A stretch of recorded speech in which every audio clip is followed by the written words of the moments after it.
السلام عليكم ورحمة الله تعالى وبركاته. مرحبا بكم متتبعينا الكرام متتبعي قناة أسماء التعليمية. اسمحوا لي درت فترة نوعا ما طويلة باش ما نزلش لكم فيديوهات جديدة، ولكن هاني رجعت لكم في فيديوهات جديدة. اليوم غنديرو تقويم تشخيصي لمادة التربية الإسلامية للثانية إعدادي.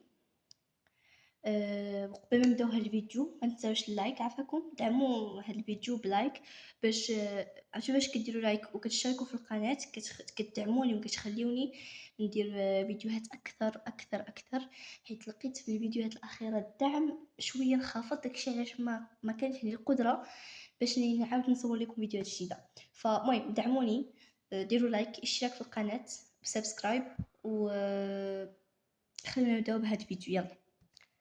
طبعا كاين بزاف ديال الدروس اللي كنجهز ليهم دابا. بالنسبه لدروس التربيه الاسلاميه راه غنديرهم، ولكن الغدا ان شاء الله، لان اليوم ما عنديش القدره باش نديرهم، ما عنديش لامبريمونط باش نقاد الفيديوهات، باش نقاد هاد الوراق هادو. فان شاء الله غدا غادي ندير نخدم لامبريمونط نامبريمي هاد الوراق هادو ديال دروس التربيه الاسلاميه، وغدا ان شاء الله غادي نبدا نصور دروس ديال التربيه الاسلاميه. بالنسبه للناس اللي ما عندهمش القدره يشوفوهم غدا، فممكن فاش مثلا تكونوا مسافرين، فاش ترجعوا من السفر، ممكن انكم تشوفوا هاد الفيديوهات ان شاء الله اللي غنلوحها. وبالنسبه للفيديوهات اللي كاينين ديجا في القناه، ممكن دير لهم تيليشارجمون وغادي يبقاو عندكم بدون انترنت. دونك دابا خليونا نبداو بالتقويم التشخيصي ماده التربيه الاسلاميه لثانيه اعدادي. يلا واخا. اذا عندنا السنه الثانيه ثانوي اعدادي. التقويم التشخيصي، بسم الله الرحمن الرحيم، نبدا على بركه الله. مادة التربية الإسلامية، أجب على الأسئلة التالية بإيجاز وتركيز. يلا بإيجاز وتركيز نجاوب على هذه الأسئلة بإذن الله. أكتب مع الشكل التام من قوله تعالى يا بني أقم الصلاة إلى قوله تعالى مختال فخور، سورة لقمان.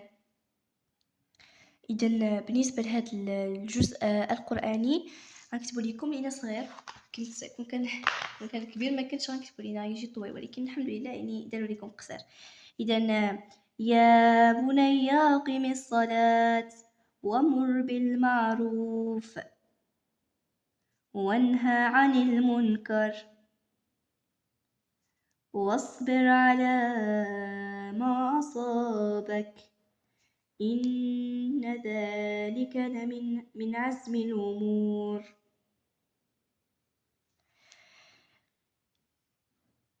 هذه الآية 17. ولا تصاعر خدك للناس ولا تمشي في الأرض مرحا إن الله لا يحب كل مختال فخور. لا يحب كل مختال فخور. هذه الآية 16.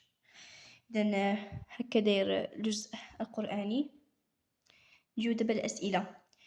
إذن عندنا سؤال تاني ماشي ما عندوش حتى علاقة بالدروس اللي نتوما قريتو. الرسم العثماني ما عندوش شي علاقة.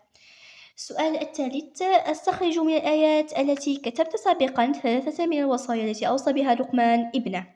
عندنا هاد الآيات غادي ناخدو بها واحد 3 الوصايا نكتبوهم هنايا. إذن وامر بالمعروف، إذن الأمر بالمعروف، وانهى عن المنكر، النهي عن المنكر. ثالثا واصبر على ما أصابك، إذن الصبر على المصيبة، مصيبة سواء كانت مصيبة جيدة أو مصيبة سيئة، ولكن غالبا إننا واصبر، سنصبر على المصيبة السيئة. ثانيا دعامة الحديث الشريف. عن أنس رضي الله عنه قال قال رسول الله صلى الله عليه وسلم 3 من كن فيه وجد حلاوة الإيمان، رواه مسلم. أشرح كلمة وجد. هنايا في هذا الحديث الشريف معنى كلمة وجد أي بسببه، أي ثلاث من كنا فيه وجد حلاوة الإيمان. إذن إذا وقعت هذه بسبب هذه الحاجة ستجد حلاوة الإيمان. إذن بسببه. ثانيا، عرف بالإمام مسلم مستعينا بالجدول التالي: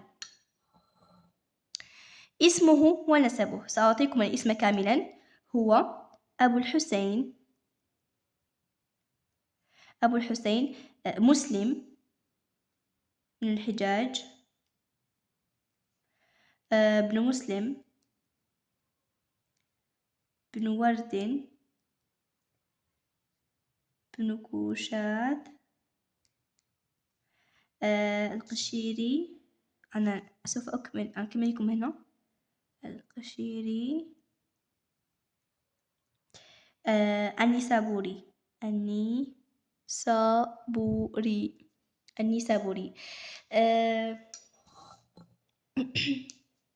إذن سنة وفاته توفي في 6 يوليوز. أعطيكم التاريخ كاملا. سنة 875 ميلادية.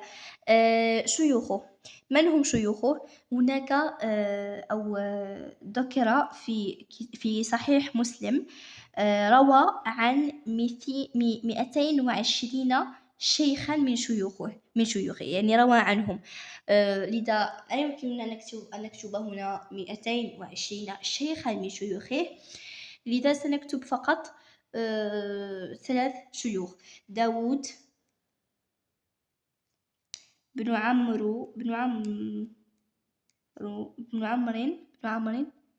بالضبط. الثاني أنا أحاول يعني كنحاول نتذكر الشيوخ اللي كنت قريت. علي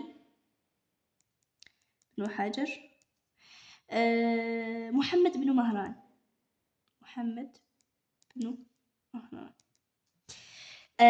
أشهر كتاب له، أشهر كتاب معروف لمسلم وهو صحيح مسلم.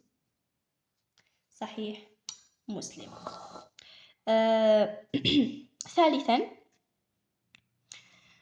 أنا أحاول أن أظهر لكم الكتابة. ثالثا، الوحدات.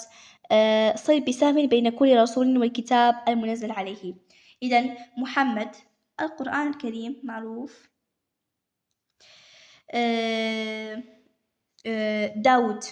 داود أنزل عليه الزبور. موسى التوراة، وعيسى الإنجيل. حدد كيف يتطهر كل شخص في حالات المعروضة. في حالة المعروضة بالجدول الآتي بوضع علامة X في الخانة المناسبة. الحالات: شخص لا يجد ماء وقد دخل وقت الصلاة، يتيمم. لم يجد ماء فعليه أن يتيمم. شخص وجد الماء ولا يقدر على استعماله للمرض، أيضا يتيمم. شخص تيمم ووجد الماء قبل الصلاة، هذا يتوضأ. هذا يعني ضروري جدا أن يتوضأ. أذهب الآن إلى السؤال الثالث. أذكر 4 من أهم كتب السنة المطهرة. إذن أهم كتب السنة المطهرة: الأنوار في آيات النبي المختار. الأنوار في آيات النبي المختار. الثاني، السيرة النبوية لابن إسحاق.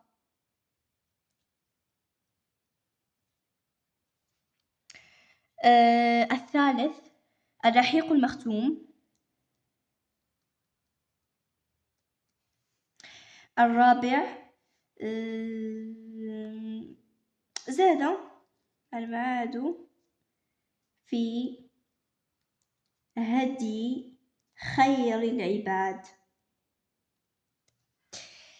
حسنا، السؤال الثالث: تكرر الثالث، يعني هنا الثالث، هذا الرابع، هذا السؤال الرابع، وهذا السؤال الخامس.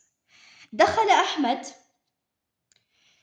أحمد إلى إدارة من الإدارات قصد الحصول على وثيقة رسمية، غير أنه وجد ببابها شخصا في حالة غضب وتوتر، فلما سأله عن سبب غضبه قال له إن موظفا طالبه بدفع المال مقابل التعجيل بإنجاز وثيقته.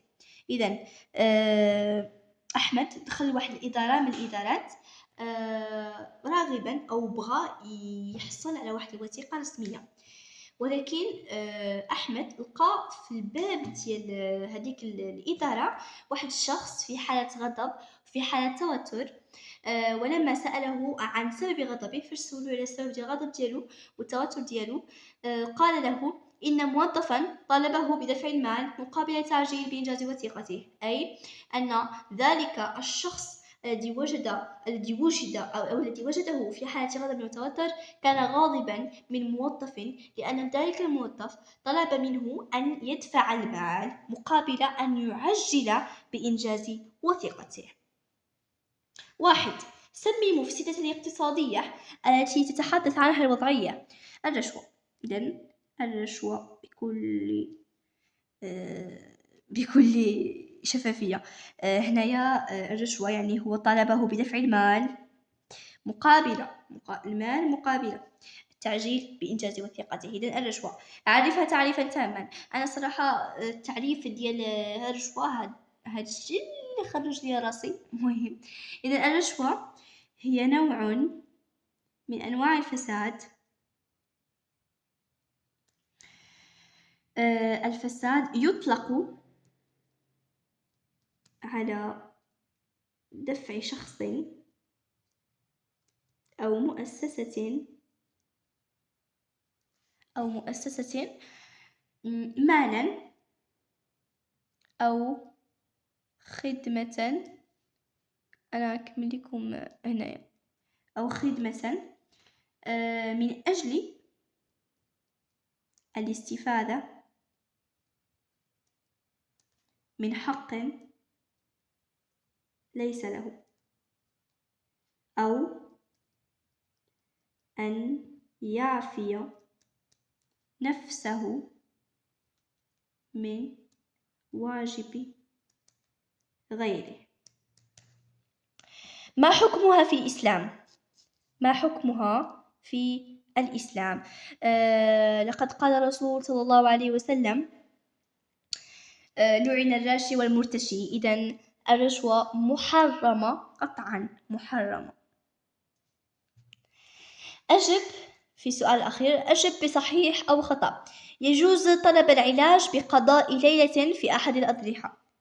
خطأ، ونديرو علاج خطوطة.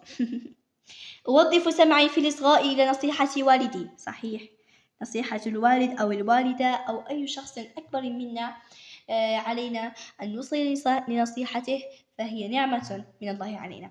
من آداب التواصل اجتناب إفشاء السلام. خطأ، فالسلام من آداب التواصل، واجتناب إفشائه فهو ليس من آداب التواصل، إذن خطأ. هذا كان هو التقويم التشخيصي لمادة التربية الإسلامية. كنتمنى يكون الفيديو عجبكم ونال الإعجاب ديالكم إن شاء الله. تابعوني في الفيديوهات المقبلة. شكرا لكم متتبعينا الكرام، متتبعي قناة أسماء التعليمية.